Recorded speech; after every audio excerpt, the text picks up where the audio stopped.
Hi, everyone. Thanks for joining tonight's webinar. My name is Adam, Content Marketing Specialist with Henry Schein, and I'll be your moderator. There will be no live Q&A concluding tonight's presentation.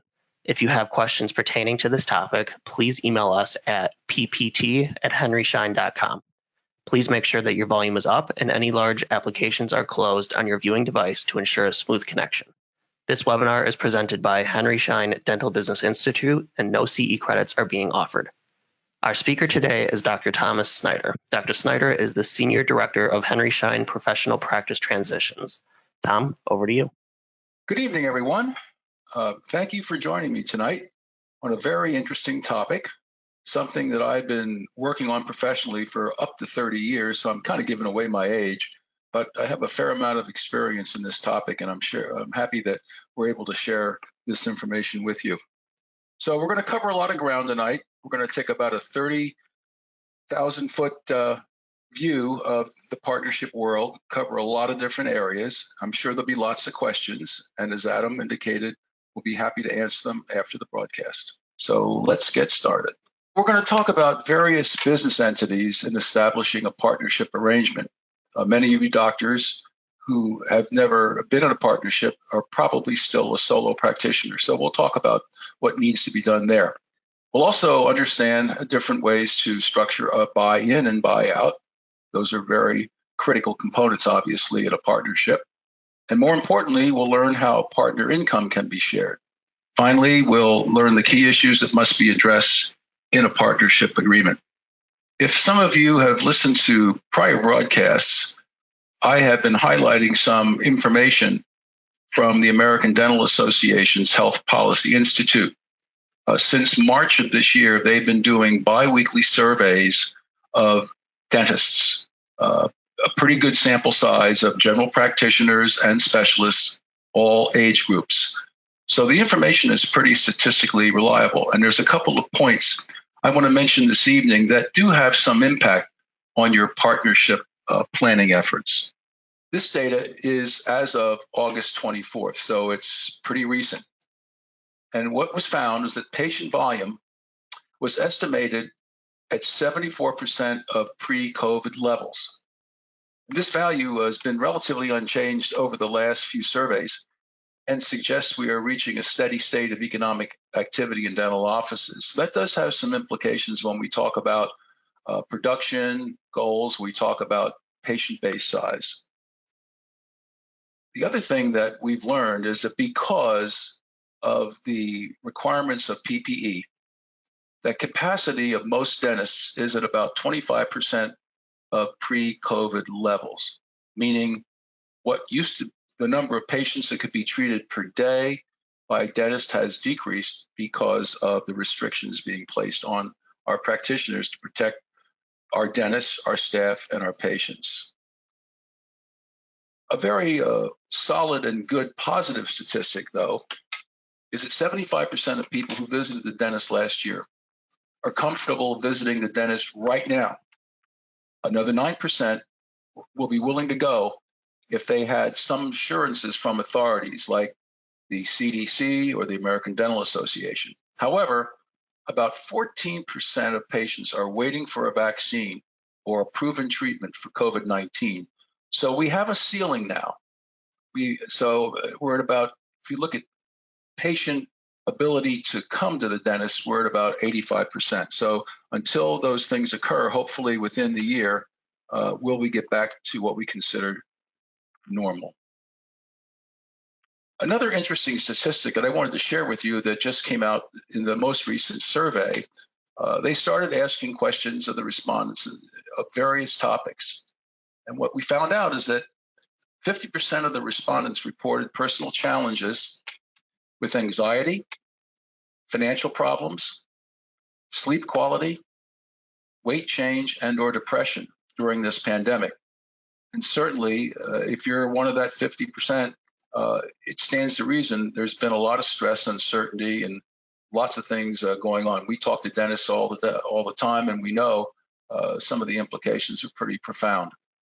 The interesting statistic is that younger dentists are more affected than older dentists by these particular challenges. There was another question they asked to rank the most challenging issues that you faced during the pandemic. The number one issue was planning for the future. Number two was obtaining PPE and other supplies. Number three, financial sustainability. Number four, concern for the health of yourself and your family. And number five, staying up to date with various recommendations. So just a couple of points. Some of these, I think, do have some implications in our planning for partnerships. As I mentioned at the outset, I've been doing partnership consulting for many years. And the reason I kind of got involved in this is oftentimes I would get calls from doctors who had a partnership and had problems buying the senior partner out, had issues about income sharing, profit sharing, you name it. And what I found, this is back in the day, that usually half the dentists didn't even have a written partnership agreement. They had a handshake. Well, obviously, you know where we're headed tonight. We're going to take you down the path so that you do it right and you consider all the options and all the possibilities and put things in writing. So if something doesn't work out, there is a solution. So we'll talk about a lot of these things and it'll become more clear as we go along. But there are some considerations that you should really take heart when you're thinking about forming a partnership.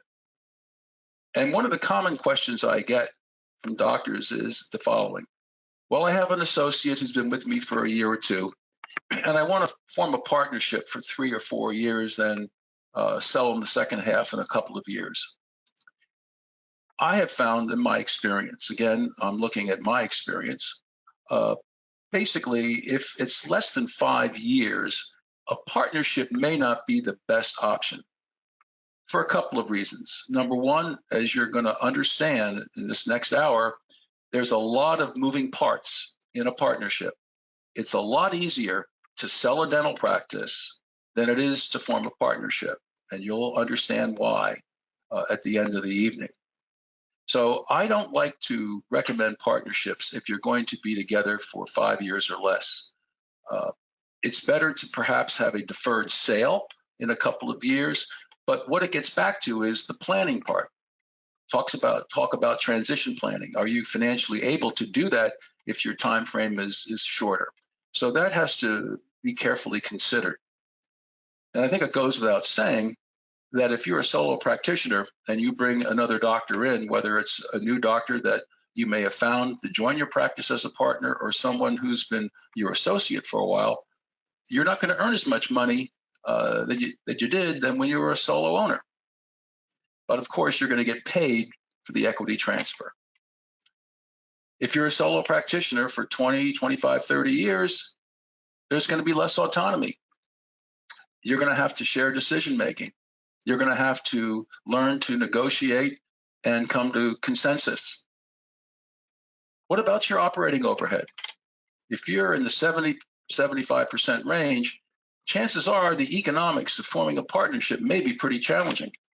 So you may need to address those issues before you get too serious about admitting a partner, because there may not be enough cash flow to go around.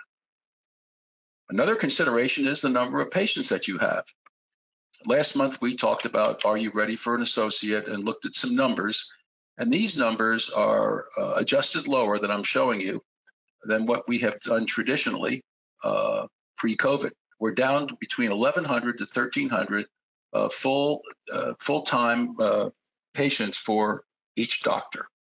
So obviously the patient base has some implication. Now, many of you who are considering a partnership are not doing it just for economic reasons. Many of you want to improve the quality of your life.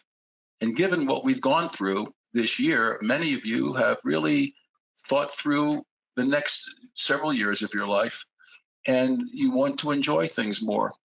So a partner gives you that opportunity to take that 2 or 3 week vacation, which if you're a solo practitioner, you probably never had the chance to do. Or if you did, it was pretty darn infrequent. You may want to have a 3 or 4 day weekend and have the office still open, have the patient still being treated. And so that's what a partner can do. It's not just for your benefit, but that junior partner will also be able to have a quality of life because they'll be able to take time off and do some things as well. In some instances, doctors will reduce their clinical schedule because the size of their patient base is not large enough to sustain 2 doctors. So what do? They cut back their days to transfer production to that partner. That's certainly a viable strategy as long as you know the economic impact of that decision. Another big criteria for a successful partnership is what's your partner going to produce? And if you have a current associate, we typically look at between $40,000 to $45,000 as a good target for collections, not production, because if you're in a practice with PPOs, you're going to have to produce a heck of a lot more. Now, depending on where you are, if you're in a smaller town, that number could be 35 to 40. Why? Well, it could be that your overhead ratios are lower, so it may work out economically at a lower level, but these are the numbers we see. For specialists, I'd say it's in the $45,000 to $50,000 a month range. And the other thing, if you have an associate who's been working with you for a while and they're offered that partnership opportunity, their income must exceed what was earned as an associate, or that'll be a no-go for them. Now, there are some of you who really want to have a partnership and you have a great associate, but you're not there yet.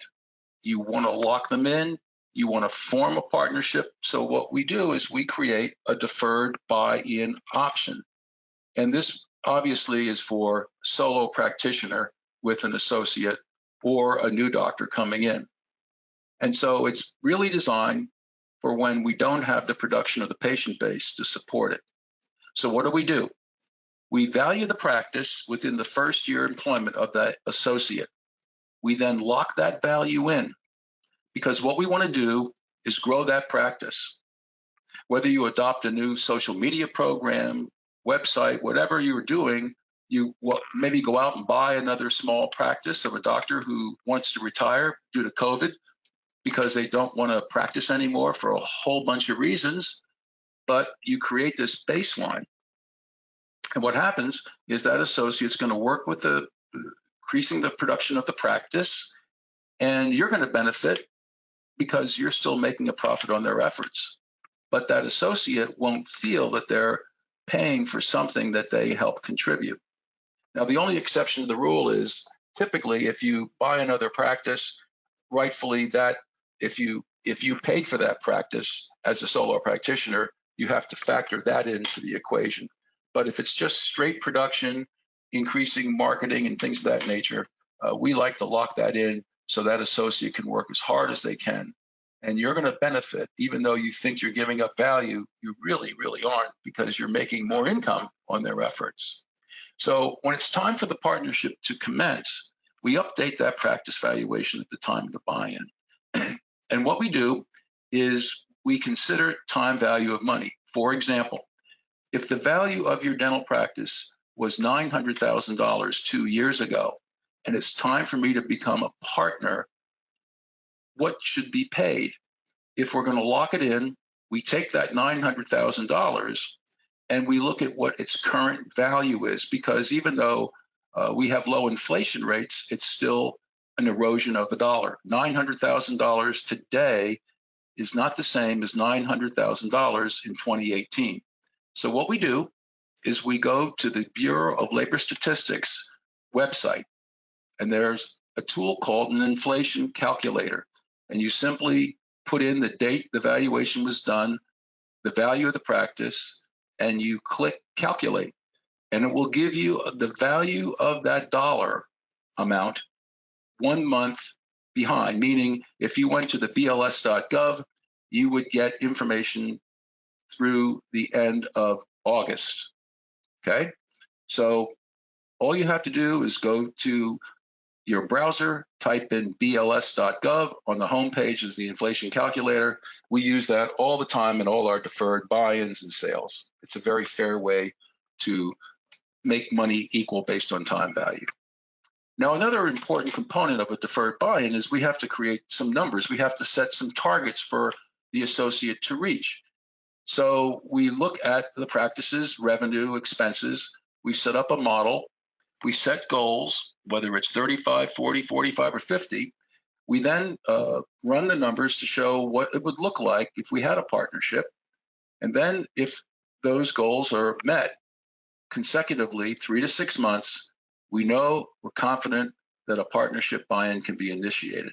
However, we're going to talk about all the terms and conditions of the partnership during the phase. We're not going to wait till that 3 and 6 month period has expired and then start talking about our agreement. No, we want to get everything done. We like to get our agreements done. If we know we have a solid candidate, it's really like a deferred sale where we're just pushing off the event to some future date or triggering point. Since the majority of you probably are solo practitioners, we're going to address a solo doctor bringing in an associate or a new doctor as a partner. Now, some of you on the broadcast tonight are in larger groups. You hopefully have existing partnership agreements, and you just may want to get a few ideas. But to get into the multiple owner partnership issues, we just don't have the time to cover it. So it's going to be more focused on this particular set. So if you are a solo practitioner, you've got several choices for your business structure. Number one, you can consider a professional service corporation or an S Corp. C Corp is in red for one reason and one reason alone. That's not an advisable business entity to start a partnership. Those of you who are C Corps will talk about that shortly, because there are ways that you can form a partnership with another doctor without them having to become part of the C Corp. But C Corps are double taxing entities and can get very complicated. A more common approach is also an LLC or a PLLC. That's a limited liability company or professional limited liability company, and we'll be talking about that. Finally, the general partnership was something that was done years ago. Many doctors who formed partnerships 30, 35 years ago, the only option they had were general partnerships. Now, one of the problems with the general partnership is that there is liability shared equally by the partners, which is not a good thing. And income was always split equally. We're going to talk about that later, about income splitting. Now, the professional service corp features, I'm just going to cover a few. First of all, this is not accounting advice. I'm not an accountant. I understand this stuff, but obviously part of your team will be hopefully a dental CPA and an attorney to help you craft the agreements and deal with all the tax issues that we're going to do an overview on, because they can get complicated. A professional service corp is what we call a pass-through entity, meaning that the profits and losses are passed to you personally and taxed at your tax rate. In a professional service corporation, you're going to receive a salary as the business owner. And there are some interesting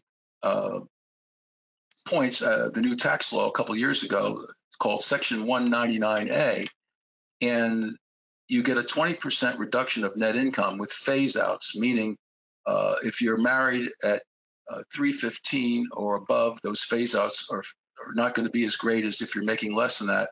And if you're a single owner, the phase out begins at 157. So not for everyone, but for some of you, there may be some added benefits of the tax law when it comes to this revision to give you a little more income. However, in a professional service corp, the shareholder must receive a reasonable salary before that 20% reduction can occur. Back in the day, before the IRS began to get a little more curious about professional corporations, we had many doctors taking a very small salary and a very large distribution to pass through. Why? Because they avoided payroll taxes. So the IRS now looks a little more closely at these relationships, and what they're looking for is what's called a reasonable salary. And some advisors have said maybe 25 to 30% of the available partner compensation is a fair number, or an alternative way is if you had to hire an associate, what kind of revenue would they get for the production that you would be doing? So in any event, that's something you have to confer with your accountant on in terms of making sure that there is a reasonable salary in your professional service corporation. Now, after your salary is paid, as we mentioned before, people try to have a lower salary. As long as it's within the guidelines, it's okay. But anything that's left over is going to pass through to you, and that will be based on your ownership interest. So in an S corporation, if there's 50-50 partners and the owners have been paid their salaries and there's $500,000 left remaining, and you're 50-50, each partner will get $250,000. And one of the things about an S Corp, you cannot have a distribution that's unequal. They must be the same based on ownership percentage. However, as you're going to learn in a minute, there's a different entity that doesn't have that particular requirement, and that is limited liability company, a limited liability partnership, professional limited liability company, or professional limited liability partnership. Why do we have all these up? Because one thing about the LLC, each state have different rules, and we'll see how that could have an impact. Very state specific. Most notably in California, California dentists cannot have an LLC for their practice. Now, doesn't mean you can't have an LLC or an LLP for your real estate if you own the real estate, which is highly advisable, but there are some certain states that have restrictions. So that's why it's so important to have an attorney who understands this, because every state has a little different wrinkle on the LLC or LLP statute. Now, an LLC and LLP is really not a separate tax entity like a professional corporation or a C Corp. So you have to file a tax return. And for those of you who might be solo practitioners based on the state you're in, you may file it as a proprietor, or you may be required to file it as an S Corp. But be that as it may, if you do form an LLC or LLP, you will file either a partnership return or an S Corp return typically, okay? Another thing too that provides, just like a professional corporation, is liability protection. Your personal assets are protected. Obviously, if there's a malpractice claim, you're not insulated. That's why you have malpractice insurance. But obviously, if there's assets in there and there's a lawsuit, only the assets of the PC, or in this case, the LLC or LLP, are protected. And the same 199 deduction also applies as it relates to the guaranteed payment. Again, the guaranteed payment has to be reasonable to get that 20% reduction. Now, in an LLC, the owners are called members. Unlike in a professional corporation, they're called shareholders. Now, here's the big difference. The distributions as a member can be allocated differently than the ownership interest, which, as I mentioned before, is not the case with a professional service corporation. Typically, in an LLC, you do not pay yourself a salary like you do in a corporation. You get a guaranteed payment, which means that's self-employment income. You pay the entire tax. And that's one reason why some solo practitioners like the LLC, because they're used to making their tax payments quarterly. So some of my clients may take that particular entity and adopt it for that reason and that reason alone. Because if you haven't been doing that and you have a large salary, now you've got to put that salary in with the payroll service for the rest of your staff. And if you have cash flow problems in the early stages of your new company, if you're a PC, that could be a problem. So that's one of the reasons some doctors like to stay with the LLC, because they don't have to change their tax paying behavior. So what are the major issues in partnerships? There's lots of issues, and I'm sure some of you may have colleagues, maybe you were in a partnership where things didn't work out. But obviously, the buy-in, that's the big issue. Well, if the buy-in isn't figured out, there won't be a partnership. But where I see a lot of error and a lot of omission is the buyout. Not carefully crafted, no evaluation methodology, no criteria, no consideration for reduced time in the office or production. And of course, the other issues are operational, which we're going to talk about briefly tonight as well. Now, there's different types of partnership buy-ins. There's what's called an immediate 50% partnership buy-in, and typically that's funded by a lender. It's a cash buy-in. Most of our major dental lenders will gladly fund partnerships because oftentimes they're less of a risk than a practice because there's two owners. The founding member usually is still there. So they like to fund these types of deals. So that's what we recommend. If you're going to have an immediate 50-50 partnership, we feel that the junior partner should get a loan and pay you for that 50% equity transfer. Now, not everybody is ready and able or wants to do a 50-50 partnership. We're going to talk about the control issue shortly. So what are the options? Well, it could be a phased buy-in. And a phased buy-in means that you're going to do it over time. And this is very helpful when we have less experienced and lower producing doctors, where you may feel that it's better for them to take their time to buy in. They need to really develop their clinical skills, management skills. So if that option is selected, typically it's a 10 to 15% equity transfer per year up to the 50% level. Most of the time, with maybe the exception of the first 10 or 15%, which could be paid in cash, the balance is usually financed internally. And there's different ways to do that, which we'll mention briefly as well. However, when we have a phased buy-in, one of the things that the advisors for the buyers or junior partners are going to suggest and fight for is a discount to the goodwill value of the partnership interest, because if they're a 10 or 15, 20 or 30% partner, they're really like a glorified associate in a sense. They're getting equity, yes, but they have no control. So you can do anything you want. So for that, you be prepared. You may have to give some type of a goodwill value discount for a phased buy-in. Now we're going to talk briefly about tax treatment. Again, this is what we see in the field. I do a lot of partnership consulting for the company, and the first person I talk to after I speak to the parties that are going to retain me is the CPA of the seller. We then review carefully what he or she thinks is the best way for the client to sell their equity interest. We get that done up front.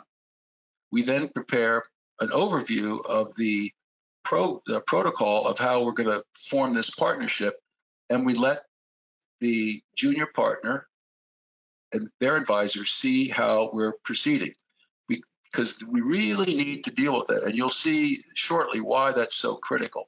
So my best ally in partnership consulting is the CPAs, because they're the ones filing the returns for the parties, and they have to defend their client in case there's ever an audit. So typical ways that this tax treatment of a buy-in can occur are the following. A stock sale, including goodwill, meaning everything, if you had a valuation done, which consisted of tangible and intangible assets, it's the whole thing. Second option, stock sale, excluding goodwill. And we'll see how that works. So that is a different format. And thirdly is what's called an asset sale, which we see when multiple entities are partners. Now, obviously, for a seller, a stock sale only is the ideal scenario. Why? Because the seller is going to receive capital gains tax treatment on the entire transaction.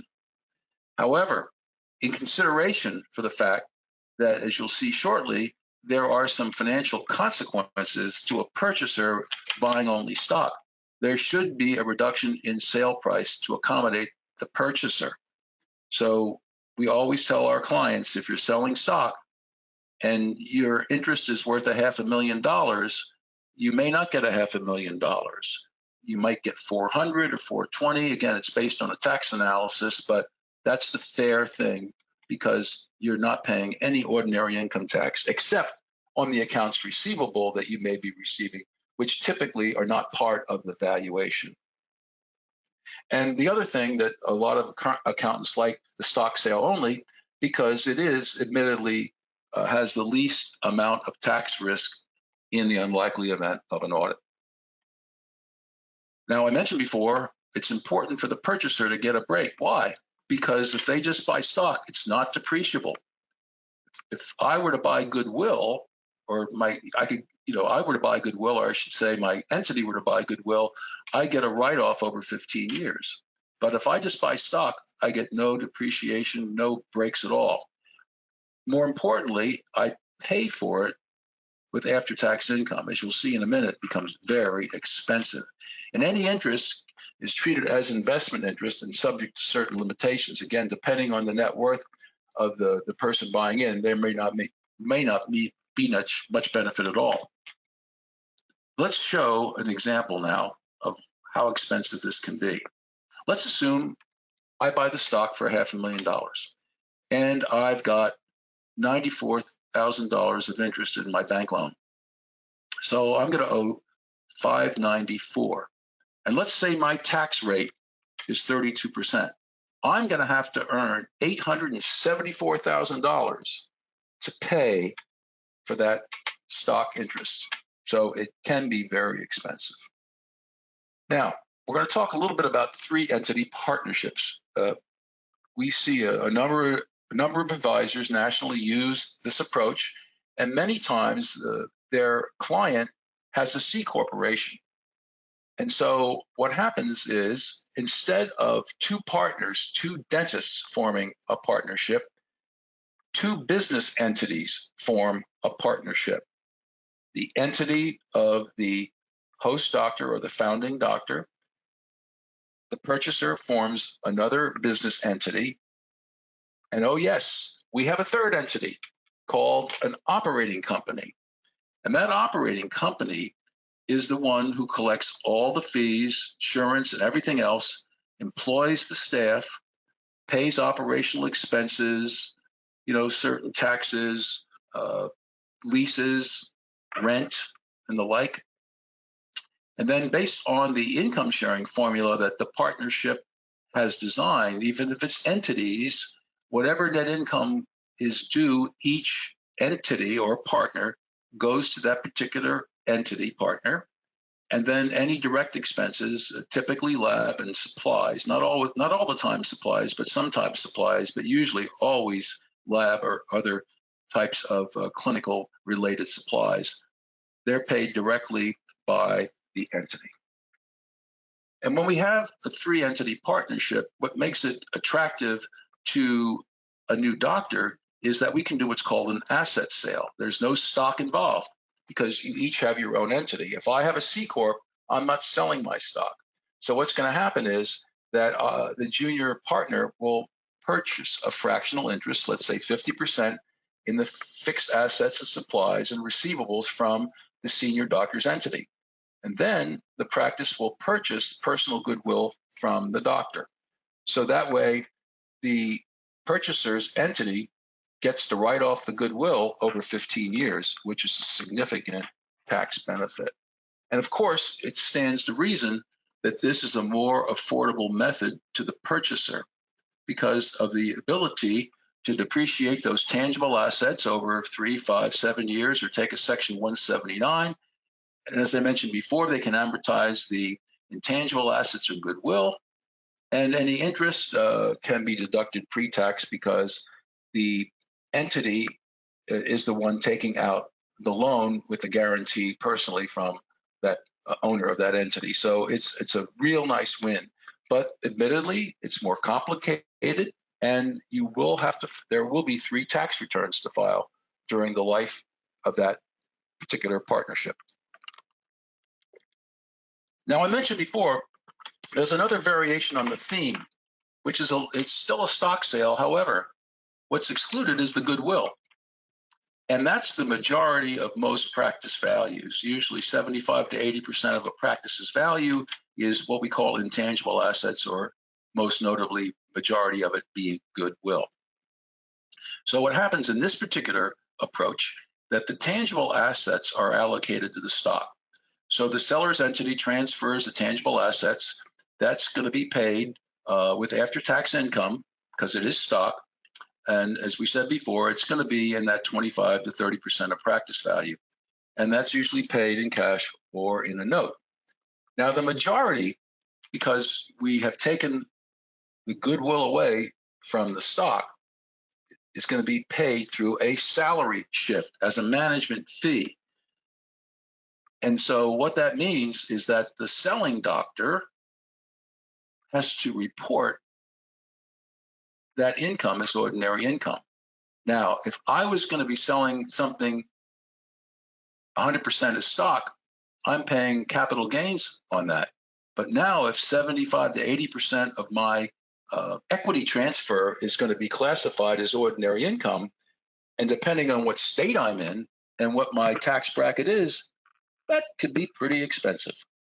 So what we do to kind of balance the scale is we impute a tax differential payment, typically, again, based on tax bracket and state you're living in. That's typically 18 to 25%. Now, what does that mean? That means if I were to pay $1,000 a month in a salary shift for the goodwill that I'm buying, and let's say the tax differential was 20%. So instead of paying $1,000 a month, I'm going to pay, as the purchaser, $1,200 a month. Now, you young doctors who are watching this broadcast are saying, oh, this is a way to get more money. No, it's not, because your partner could have pushed and fought for a stock sale where you really would have been at a disadvantage. So yes, you're paying a little bit more, and that's why you purchasers, having a good accountant, they can explain to you that you're paying this in pre-tax income. So what you're effectively doing is, if you were going to make, let's say, $250,000, and that's what you had to report. If you're doing a salary shift at $50,000, for example, annually, now your reportable income is $200,000. Again, you can see why we need to get accountants involved at the early stages to get all this worked out, because this is the part that I spend the most time on, that sometimes has the most back and forth in negotiations. I recently finished a partnership where we had issues where the purchaser had multiple advisors over time, and it took us almost 2 years to complete the deal because of the tax-related issues. They liked each other, they were working at the same practice, but the tax issues really bogged us down, to say the least. So it does happen. Now, if you're a seller and you're selling your LLC entity, the ownership interest will be taxed as capital gain goodwill, and the tangible assets, the equipment, taxed as ordinary income. And for the purchaser, obviously, if you're buying tangible assets, your accountant can write them off. They can write them off in 1 year, 5 to 7 years. And obviously, through the entity, we mentioned again that's written off over 15 years. So there's some significant tax benefits for you there. Now, how are partnerships typically financed? Well, as I said earlier, the majority of deals that we do, we try to get bank financing for the entire amount. Why? Because it's there. And yes, there are some restrictions now with COVID. There are metrics that the banks are looking for. They're looking at 2-3 months of performance, making sure that you're at 75 to 80 or 85% of corresponding months pre-COVID. But we recently did a deal with a major lender where we got over $1 million. The practice did very well, and there were no hiccups. So the partnership was funded. We started the partnership pre-COVID. Then we ran into the issue. We couldn't get financing for a while. We finally got the financing, and everything worked out just fine. So one thing, though, for you sellers or potential senior partners, you have to understand that the majority of the lenders are going to place a lien on your assets, your equipment, and accounts receivable. Pre-COVID, there were 1 or 2 lenders who, based on the financial strength of the purchaser, we're waiving that collateral pledge. But that is not usually the way it works. So remember, if you're going into a deal where in another 6 months to a year, you're going to need another $500,000 to do renovations, now you have a problem if the lender who gave money to the junior partner has a lien on the practice. You're going to have to go back to that lender and say, well, now we're a partnership. My client, the buyer, borrowed $500,000. Now we need another $500,000 for capital improvements. So you got to think through these kinds of things, because maybe it's smart to do that before you form the partnership, because that can get a little messy if the bank doesn't want to loan that money, or you wanted to go to your local bank and not to the lender that worked with the purchaser. You can see how that could get pretty tangled. So that has to be carefully thought out.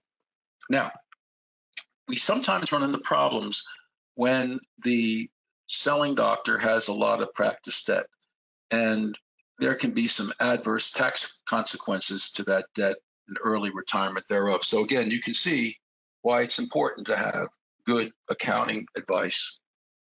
Now, there are cases where the partnership will be funded internally, and they can provide all or a portion of the funds. And in that case, you need to charge an interest rate. The Internal Revenue Service has a minimal interest rate that varies, and you can find that out by going to the IRS website, but you can't do an interest-free loan. That doesn't work. You have to charge a minimal interest. And typically, we think it's fair to charge a rate similar to a bank. Sometimes our clients want an additional 1% because they're taking the risk, and that's certainly not an illogical strategy. And for the selling doctor, in most instances, when they loan the money, it can be called an installment sale. So they may not have to pay tax on the money received for this interest transfer until the money is received. So that could be a nice benefit. Now, as I mentioned at the outset, I, in my career, have worked with numerous practices where there were no contracts. And right now I'm working on several where the senior doctors, because of COVID, did not want to go back to their office. They wanted to sell their partnership interest. And in a couple of cases, there really was no formal methodology to get bought out. In one case, there wasn't even an agreement, just an outline. So you can see how difficult that is. And right now we're struggling with trying to come up with a fair and equitable way to get the senior partner out, because they just don't want to go back to the office. And, if we can legislate and negotiate how things are going to occur, then it can go a lot more smoothly, for sure. So what are the typical agreements in our partnership world? Well, for the LLC and PLLC, it's an ownership interest purchase agreement. That's the transfer document. The operating agreement, which is called the governing document. That's all the rules and regulations of how the partnership is going to function. And then a lease if one of the parties owns the real estate. And for a professional service corporation, the agreements typically are the stock purchase agreement, the stock or shareholder agreement, the employment agreements of each partner, and again, the lease, if applicable. So when it's time to buy in, if you've got a practice valuation completed, we know what that number is. But as I've said before in previous webinars, most dental valuations do not include the value of the accounts receivable, or do they consider debt. So when you're doing a buy-in, you've got to figure those two categories into the buy-in equation. So once we have the partnership value, we know what it's going to be worth. We figure out the accounts receivable, what percentage of those accounts are collectible. We subtract any liabilities. So we're adding the accounts receivable, subtracting the liabilities, and then we calculate our buy-in value and then multiply it by the ownership percentage. Okay, let's do the math in this example. We're going to buy a 50% interest. The practice's value is $1 million. The net accounts receivable after applicable discounts is $100,000. The liabilities are $50,000. So with the pluses and minuses, we come up with a net value of $1,050,000. And if I'm buying 50%, that means I'm going to pay $525,000. I've run into this particular problem on numerous occasions where doctors don't really think about their future. You know, if I'm sitting together with two 45-year-old practitioners who want to form a partnership, or maybe even younger, and I've done some with younger doctors, and we start talking about retirement, they start to laugh. They said, how can we think about retirement? We're just in this profession only 8 to 10 years. And what I find with the younger clients, their retirement horizon is usually in the mid 50s or maybe 60, whereas when I'm dealing with doctors in their 50s and 60s, they look at 70 to 75. So it's interesting over time, but I think you have to have a realistic outlook on what you think a retirement is. And what does that mean? That means when it's time to retire, it's time to retire. Unless the shareholders decide to keep you for whatever reason, you have to leave. So that's why it's important to have an age. But more important to that is setting some criteria. In my career, I've seen many abuses of a senior partner where, because, you know, they took all the risks, they built this wonderful practice, they brought you in as a partner, but now they have a place in Florida or Arizona or in the mountains, and they're taking a lot of time off. And they're not working the number of days they used to work. And so you start saying, wait, wow, I'm doing all the heavy lifting, and you're getting 50% of the profits. And yeah, we have a production-driven relationship where I make more money because I'm there producing, but when there's any profits left over, you're getting half. And oh, by the way, since you haven't really been working that hard or as many days, I'm contributing my profit to you, and you're not deserving of it. So what do? We try to establish the minimum number of days or hours to be worked to retain a partner status. And it's usually over a period of a year to 18 months. If that's violated, it forces the sale. Because if not, you're going to end up in some pretty nasty arguments about that whole thing. Also, we think you should consider minimum production goals, because you can still work X number of days, but if you really cut back on what you're doing in terms of your service mix, you can kind of create a problem there. So we like that to be considered as well. Disability must be clearly stated. And some contracts will rely on the disability contract of the partners to determine if disability. Others will have an appointed physician or physicians to determine disability, but that has to be carefully recited. And then there's also that conversation, should there be any discount to a value? Some folks think there should be a minimal discount, but that's subject to negotiation. It's all about what's really fair. However, risk management strategies need to be considered. For example, life insurance, personal disability of the partners, office overhead, and disability buyout insurance, which is a product which is not available to all doctors, usually usually over the age of 50, 55, it gets pretty expensive. But that's a risk management tool, just like life insurance is, to buy out the interest of a deceased partner. Let's talk about management responsibilities, okay? And this can become a real tough negotiating issue. You bring an associate in as your partner. You're the person who's spending a day and a half a week managing payroll, managing the marketing, HR person, tax matters person. That's what you always did. The partner comes in and, you know, you're spending your Fridays or Saturday mornings doing what you've always done. And they just come in and go to work and produce. And maybe the only responsibility they have is clinical inventory. But if you're spending a measurable amount of time doing things where you could have, just like your junior partner, been practicing, we believe you should be compensated. Most of the clients that I work with, we negotiate a minimum guaranteed salary.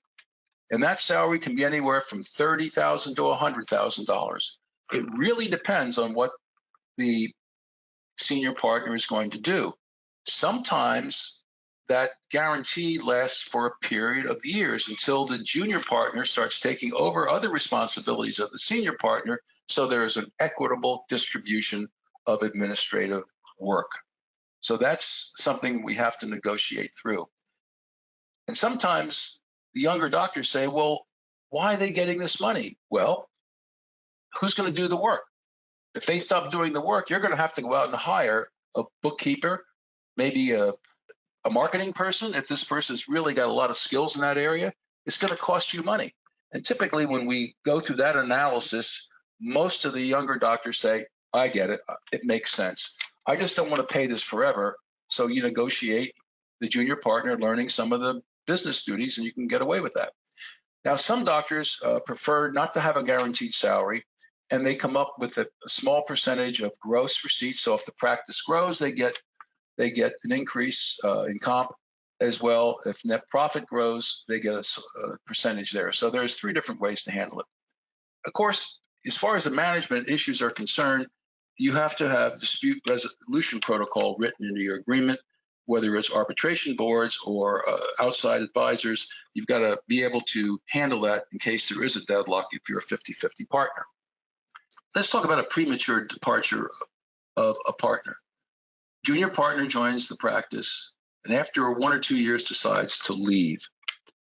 Question is, should the senior partner pay full fair market value for that interest? We believe that they should not, because there's been a lot of investment made to bring that person in, and for them to get full value, and they're just basically leaving, and then leaving you high and dry because you have to go out and find a successor, which may not be that easy. We believe there should be financial penalties. So we usually have a sliding scale of discounts over the first 5 years to the partnership value. Obviously, the highest in the first year, then decreasing over time. Conversely, if I'm a young doctor that wanted to become your partner, and one of the reasons I wanted to be the partner is I wanted to develop clinically, I wanted to learn things, I wanted to, hang out with you for 10 years. And after 3 or 4 years, you, the senior partner, decide to leave. And it's well before the official retirement age. Well, you may want to put in discounts for premature retirement on a voluntary basis. So that can work for the senior partner as well. Now, unfortunately, if there are instances where the partnership is dissolved, one of the big battles, and this really is a real problem with specialty practices and now with group practices, multiple locations where they have a call center, that phone number becomes extremely valuable. So those things have to really be negotiated because with a lot of the groups out there, that could become problematic.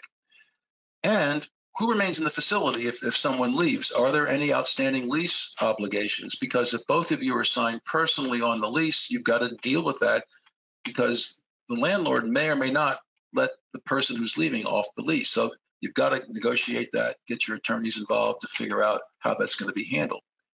If only one partner owns the real estate, and maybe they wanted the partner to leave, should that partner who's leaving get relocation expenses? Again, these are things that have to be discussed. What about staff retention? If there's a dissolution, are there specific staff members that each doctor wants to retain? I've done partnerships where they've actually spelled out hygienists and dental assistants that they wanted to keep if they had a dissolution. So again, it's not for everyone. I'm just throwing out these ideas. As you can see, there's lots of things to talk about in a partnership. Now, here's the big one that creates the most problems that I've experienced over my career, and that is the future buyout. I come in now as a 50-50 partner, and in 7 years, the seller wants to retire. The question I always ask to the seller is, do you want your partner to be required to buy you out, or are you going to put it on the market? So depending on where the partnership is located, if it's hard to find doctors, you may say, listen, I'm letting you in the door as a 50-50 partner, but I want to finish my career and I want you to buy me out. So you've got to negotiate that. And some doctors might want to throw in a liquidated damages clause, which means If I don't buy, the junior partner doesn't buy the senior partner out, maybe there's an amount of money that they're going to have to pay, because now the senior partner is going to have to go out and find a third party. And that gets to be problematic, because that third party might like the senior partner, but what if he or she doesn't like the sustaining partner and they're not buying them out? I've seen real messes in my career on that topic, and I could spend a half hour telling you some horror stories that would shake a lot of you up, because those are things that really are very important. So that's why it's so critical to have these conversations at the outset, because they really need to be dealt with, because they're real issues if you just push them aside and say, we'll deal with it later. And the other thing, too, that I see is a lot of buyouts don't have any valuation formulas in there. So we try to address that as well.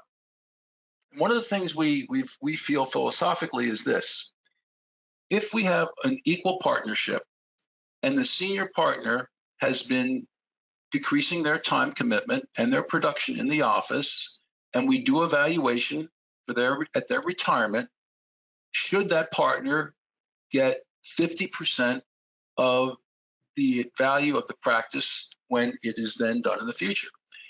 And we feel that to do that would be unfair to the sustaining partner. If they've been carrying the load, why should they pay a higher price because they help increase the value, because the senior partner has been slowing down? So what do? We then will adjust the goodwill of that value of the senior partner based on usually the last 3 years of relative clinical production.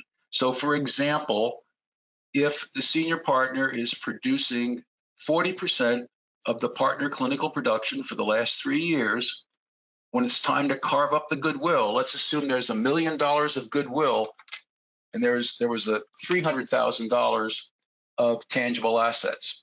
Well, if they're 50-50 partners and they had $300,000 of tangible assets, each doctor would get $150,000. That's what the value would be. However, if there's $1 million of goodwill and the senior doctor is only producing at 40% level, we would then take 40% of $1 million and he would get $400,000 rather than $500,000. Again, these are things that we've learned over time that we have to really deal with.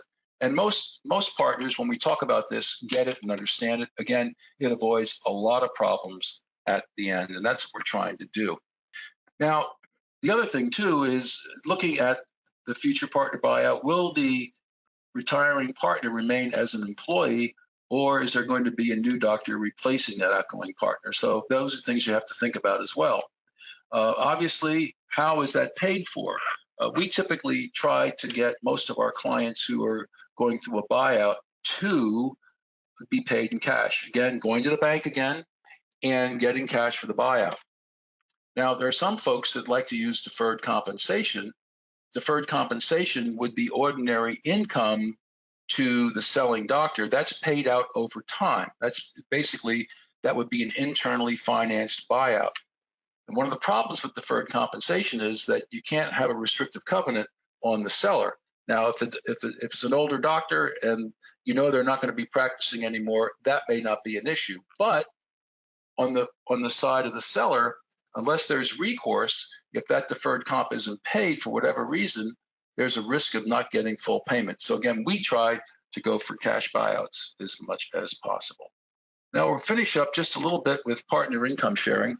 When we put together a partnership, we like to run a 5-year pro forma to show the illustration of the practice growth, what each doctor is going to generate in production, based on the formula we're going to use for income sharing. How much is each partner going to make? It's very helpful, particularly for the junior partner, to get a feel for, well, if I'm going to pay X dollars for this partnership interest, how much money am I going to make? Because at the end of the day, that's really what's going to drive their motivation to become your partner. Is it financially worthwhile to do so? So basically, what we look at, we have a definition that we use called available partner compensation. And that's defined as the net revenue or the collections minus the normal operating expenses. That's all the bills that you pay for running the business, right? Lab, dental supplies, rent, any leases, taxes, licenses, staff salaries, all that good stuff. However, what's left over becomes available partner compensation. And that also includes any fringe benefits that the partners are going to receive. If the doctors have multiple offices and they're writing off automobiles and one has a higher lease than the other, that's part of a available partner comp. That's typically not paid through as an operating expense. And that's what usually we figure how you make money to get paid a distribution. So we typically recommend that partners establish a monthly partner draw. And this is more important for younger doctors who really are on a budget. They still have student loans to pay. Now they got a bank to pay if they're going to the bank to borrow money to become the partner. So we establish a monthly draw. And typically what we do, we pay our doctors, our partners, a commission-based compensation. And that's typically 35 to 37% of collections for GPs and 38 to 40, maybe 42% of collections for specialists. And then we have to decide whether or not, just like with an associate, whether lab, implant, ortho expense deductions are made in that commission compensation. So basically all our partnerships are what we call production driven. And what that means is whatever's left over is distributed, and distributed based on ownership. Now, in an LLC, as I said before, that distribution on an LLC could be paid based on relative clinical production. Partner fringe benefits come out of this money either as a bonus or they classify it as a W-2 income. And distributions are typically paid quarterly, semi-annually, or annually. Finally, some doctors like to look at expenses. And so there are ways to do this and maybe even allocating hygiene revenue if the patient bases are quite dissimilar in size. So there's different ways to do that, allocating fixed and variable expenses. A little more complicated, but again, the driving force is the partner compensation formula a fair rendition? That's all we're looking for. I covered a lot of ground tonight, some of it a little more technical, but just wanted to give you an understanding that partnerships don't have to be a failure. They can be a success, but it does take time and effort. Typically, when I work with a client, I usually tell them anywhere from 3 to 6 months to get a partnership done because you're involving multiple parties and there's lots to discuss and negotiate, as you can readily see. Well, in closing, some questions that I typically get on a frequent basis, I'd like to share 2 of them with you. I want to form a 50-50 partnership with my associate. How can I retain some control in certain situations? Well, even though you're 50-50 owners, you can legislate in your shareholder agreement certain types of key decisions that you alone can make without negotiation. Again, it could be something in the financial area. It could be something in the personnel area. You can make that decision. It's just a matter of sitting down with your associate and negotiating it and putting it in the agreement. Another question relates to risk management. Some doctors, advisors use an insurance trust. And how does that work? Well, an insurance trust basically is a separate trust whereby typically the corporate attorney becomes a trustee. And all the insurance premiums, whether it's for disability or life insurance, are paid through that trust. And in the event of a disability or death, that trustee is going to distribute the funds.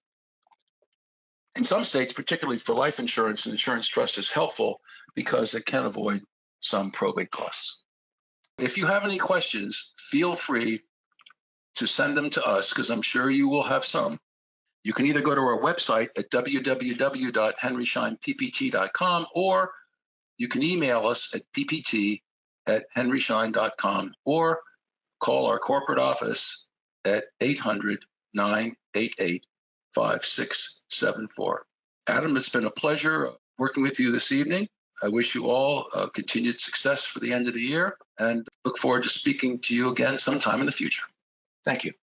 Thank you, Tom. Always a pleasure to hear from you and appreciate the insightful presentation. And of course, thank you everyone for attending tonight's webinar. If you have questions that we did not answer during the presentation, as Tom mentioned, please feel free to email us at ppt@henryschein.com. Everyone attending tonight will receive a link to view the recording of the presentation in the coming week via email. On behalf of Henry Schein Dental Business Institute, thank you for attending and have a great night.